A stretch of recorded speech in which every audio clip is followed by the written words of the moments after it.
আসসালামু আলাইকুম ভিউয়ার্স, আশা করি আল্লাহর রহমতে যে যেখান থেকে আমার এই ভিডিওটি দেখতেছেন সকলে অনেক ভালো আছেন। আপনারা যারা নতুন আরব দেশগুলোতে আসতে যাচ্ছেন বা নতুন এসে পড়েছেন কিন্তু আরবি ভাষা জানেন না, তাদের জন্যই আজকের এই আরবি টু বাংলা ভাষা শিক্ষা ভিডিও। আপনাদের ভিডিওটি অনেক ভালো লাগবে, কারণ অনেকগুলো গুরুত্বপূর্ণ আরবি শব্দের অর্থ দিয়ে ভিডিওটি বানানো। তাই সম্পূর্ণ ভিডিওটি মনোযোগ সহকারে দেখুন এবং প্রত্যেকটি শব্দের অর্থ মুখস্থ করার চেষ্টা করুন। ইনশাআল্লাহ খুব তাড়াতাড়ি আরবিতে কথা বলা শিখে যাবেন। আরবিতে দুব্বা এর বাংলা অর্থ মোটা। বাংলাতে বলা হয় মোটা, আরবিতে বলা হয় দুব্বা। আরবিতে খাফিফ এর বাংলা অর্থ হালকা বা পাতলা। বাংলাতে বলা হয় হালকা বা পাতলা, আরবিতে বলা হয় খাফিফ। আরবিতে তাগিল এর বাংলা অর্থ বাড়ি। বাংলাতে বলা হয় বাড়ি, আরবিতে বলা হয় তাগিল। আরবিতে মেন্দিল এর বাংলা অর্থ টিস্যু। বাংলাতে বলা হয় টিস্যু, আরবিতে বলা হয় মেন্দিল। আরবিতে মিনসাফা এর বাংলা অর্থ তোয়ালে। বাংলাতে বলা হয় তোয়ালে, আরবিতে বলা হয় মিনসাফা। আরবিতে কাবির এর বাংলা অর্থ বড়। বাংলাতে বলা হয় বড়, আরবিতে বলা হয় কাবির।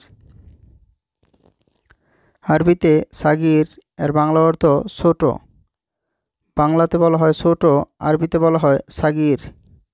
আরবিতে আলাতুল এর বাংলার অর্থ সবসময়। বাংলাতে বলা হয় সবসময়, আরবিতে বলা হয় আলাতুল। আরবিতে গিরগির এর অর্থ বেশি কথা বলা বা বকবক করা। বাংলাতে বলা হয় বকবক করা বা বেশি কথা বলা, আরবিতে বলা হয় গিরগির। আরবিতে বাসাল এর বাংলার অর্থ পেঁয়াজ। বাংলাতে বলা হয় পেঁয়াজ, আরবিতে বলা হয় বাসাল। আরবিতে ইদাম এর বাংলা অর্থ তরকারি। তরকারিকে আরবিতে বলা হয় ইদাম। আরবিতে রোজ এর বাংলা অর্থ ভাত বা চাল। ভাতকেও রোজ বলে, চালকেও রোজ বলে আরবিতে।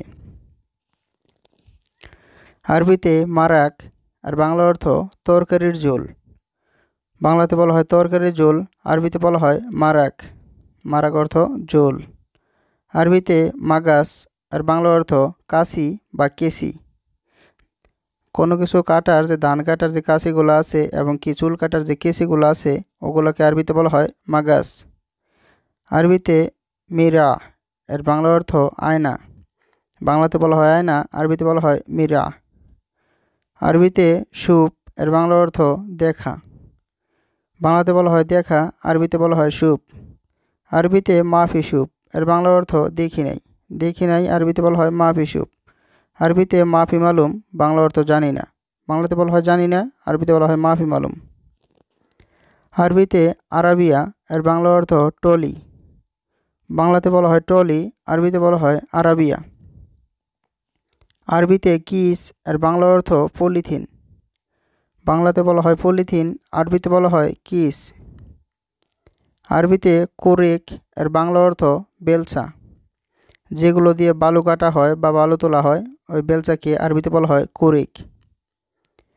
আরবিতে শাকুশ এর বাংলা অর্থ হাতুড়ি। বাংলাতে বলা হয় হাতুড়ি, আরবিতে বলা হয় শাকুশ।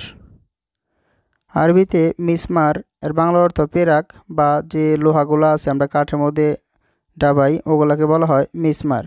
আরবিতে এতলা এর বাংলা অর্থ বাহির করা বা খোলা। কোনো কিছু খোলা বা বাহির করাকে বলা হয় এতলা। আরবিতে এসে স্মুক আর বাংলা অর্থ নাম কি। বাংলাতে বলা হয় নাম কি, আরবিতে বলা হয় এসে স্মুক। এস অর্থ কি, স্মুক অর্থ নাম। আরবিতে এস সুগল আর বাংলা অর্থ কাজ কি। এখানে এস অর্থ কি, সুগল অর্থ কাজ। বাংলাতে বলা হয় কাজ কি, আরবিতে বলা হয় এস সুগল। আরবিতে ওয়েন সুগল আর বাংলা অর্থ কাজ কোথায় বা কোথায় কাজ। এখানে ওয়েন অর্থ কোথায়, সুগল অর্থ কাজ। বাংলাতে বলা হয় কাজ কোথায়, আরবিতে বলা হয় ওয়েন সুগল। আরবিতে আনা দাওর এর বাংলা অর্থ আমি খুঁজতেছি। এখানে আনা অর্থ আমি, দাওর অর্থ খোঁজা বা খুঁজতেছি। আরবিতে আনা হাসেল এর বাংলা অর্থ আমি পাইছি। এখানে আনা অর্থ আমি, হাসেল অর্থ পাওয়া বা পাইছি। আরবিতে এ সাদা এর বাংলা অর্থ এটা কি। ভিডিওটি দেখার জন্য ধন্যবাদ।